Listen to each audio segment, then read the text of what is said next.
जो गुन्हा दाखल करण्यात आला होता ज्याच्यामध्ये खंडणीच्या गुन्ह्यामध्ये आपण एकूण 4 आरोपींना अटक केली होती आणि त्याच्यामध्ये काही पेनड्राईव्ह आपल्याला मिळाले होते आणि त्या पेनड्राईव्हमध्ये आक्षेपार्ह व्हिडिओ मिळाल्याबद्दल मी आपल्याला यापूर्वी ब्रीफ केलं होतं.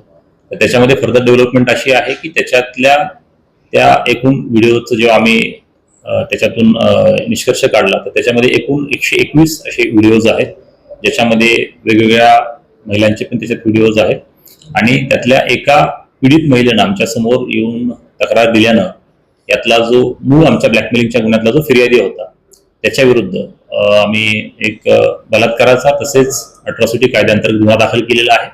त्या गुन्ह्यामध्ये आम्ही त्याला अटक देखील केलेली आहे आणि त्याचा पुढील तपास जे आहे ते आमचे ACP अंबड सचिन बारी साहेब करतायत आणि याच्यामध्ये आणखीन इतरही काही शोषित महिला आहेत का याचा आम्ही शोध घेत आहोत. त्याकरता देखील आम्ही एक महिला अधिकारी देखील आमच्या आहेत त्यांची देखील आम्ही नियुक्ती केलेली आहे आणि आमचं सर्वच नागरिकांना देखील आव्हान आहे की अशा पद्धतीनं जर का कुणाचं काही शोषण झालं असेल तर त्यांनी न घाबरता पुढे यावं, त्यांची ओळख गोपनीय ठेवली जाईल आणि त्याच्यामध्ये आमचे ACP असतील, आमचे PI असतील किंवा आमच्या महिला पोलीस अधिकारी असतील यांचे आम्ही नाव आणि मोबाईल नंबर देखील आपल्या सगळ्यांसमक्ष दिलेले आहेत. सर, साधारण हा गुन्हा कधीचा आहे, किती व्हिडिओ त्याच्या डिजिटल स्टोरेजमध्ये सापडले, त्यांनी असं का केलं असावं? याच्यामध्ये साधारणपणे जो काही आतापर्यंत तपास झालेला आहे त्याच्यामध्ये प्रथमदर्शनी असं दिसतंय की 2003 ते 2025 अशा या व्यापक कालावधीमधले हे व्हिडिओज आहेत. एकूण आतापर्यंत 121 व्हिडिओज आहेत असं साधारणपणे निष्पन्न होत आहे आणि हे प्रत्यक्षात त्यांनी कुठल्या उद्देशाने केलं त्याच्यामध्ये आता आम्ही जी पीडित महिला आमच्या समोर एक आलेली आहे त्याच्यामध्ये तर त्या महिलेला अशा संदर्भातला कुठला व्हिडिओ काढण्यात आलेला याचं कुठलंही नॉलेज नव्हतं. तिच्या नकळत तो व्हिडिओ त्या ठिकाणी काढण्यात आला होता. त्याच्यामुळे त्याच्यात आपण IT ऍक्टचं देखील कलम लावलेला आहे. त्यामुळं नेमके त्यांनी ते कशासाठी व्हिडिओ काढले होते आणि त्या संदर्भातला जो अधिक सखोल तपास जो काय आहे तो आमचे ACP त्या ठिकाणी करत आहेत आणि अधिक तपासांतीच आपल्याला त्याच्यामध्ये काय भाष्य करता येईल. बहुतांश महिला ज्या आहे आमिषाला बळी पडल्यास तुमच्या प्रेसमध्ये दिलेले आमिष दाखवत होता.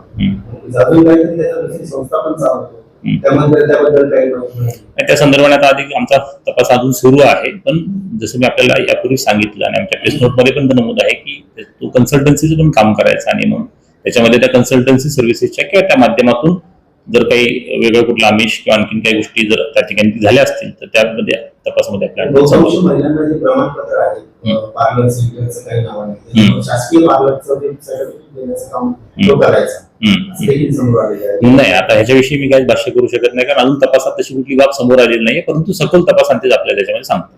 सर, माझं घर झडती ऑफिस झडती होतील आता त्या सगळ्यात ज्या गोष्टी आहेत. आता आम्ही सर्वप्रथम तर आरोपीला न्यायालयासमोर हजर करणार आहोत. त्याच्यानंतर मग त्याचा PCR वगैरे घेतल्यानंतर किंवा पुढील फॉर्मॅलिटी कंप्लीट झाल्यानंतर मग त्याच्यामध्ये घटनास्थळ पंचनामा असेल किंवा झडती असेल किंवा त्या अनुषंगाने ज्या काही जप्ती असतील त्या सगळ्या गोष्टी आणि सोबत आमची फॉरेन्सिकची टीम पण त्या ठिकाणी असेल आणि त्या सगळ्या इतर ज्या प्रोसिजरल फॉर्मॅलिटीज आहेत त्या सगळ्या कंप्लीट केल्या जातील. त्यांच्या बाबतीत आम्ही 5 दिवसांचा PCR आम्हाला मान्य न्यायालयाने दिलेला आहे. त्याच्यामध्ये अधिक तपासामध्ये आता आणखीन काही नव्यानं बाबी काही समोर येतील तर त्या देखील त्याच्यामध्ये त्या अनुषंगाने आम्ही तपास करतो. सर, जे खंडणीखोर आहे ते ऑफिस बॉयच होता, तो 16 वर्षापासून होता, तो सहकारी असू शकतो का या प्रकरणात?